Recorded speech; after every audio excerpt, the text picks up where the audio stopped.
ఇస్తున్నానంటూ Bapatla parliament Telugu Desam party తరపునంటూ ఒక దగ్గుమళ్ళ ప్రసాదరావు మాజీ IRS అధికారి ఇప్పుడు ఆ సీటు కోరుకుంటున్నట్టున్నారు. ఆయన పేరుతో అడ్వర్టైజ్మెంట్ వచ్చిందంటే ఆయనకే సీటు ఖరారు అయిపోయినట్టుంది.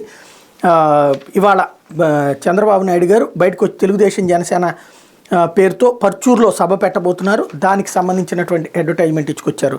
దాదాపుగా 3 నియోజకవర్గాలకి కూడా తెలుగుదేశం పార్టీకి అభ్యర్థులు ఖరారైనట్టు కనబడుతుంది. లేకపోతే ఆంధ్రజ్యోతి వృద్ధులపై వల అంటూ ఇంటి నుంచి ఓటేసి 12D ఫామ్ ఓటర్లపై వైసీపీ కన్ను.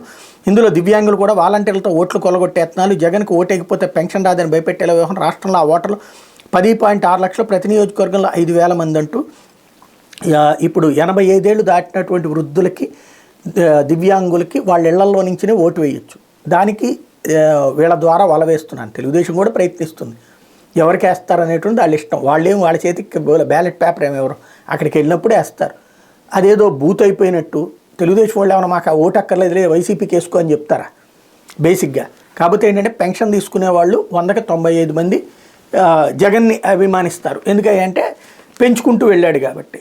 అంతకంటే ఎక్కువ ఇస్తారని చంద్రబాబు నమ్మితే అటే వేస్తారు. మొహమాటమే ఉంది అందులో. కాకపోతే అదేదో బలవంతంగా లాక్కుపోతున్నారు అన్నటువంటి కోణంలో ఇక్కడ ప్రొజెక్ట్ చేసే ప్రయత్నం చేస్తున్నారు. అంత మించి మరేం లేదు. లేకపోతే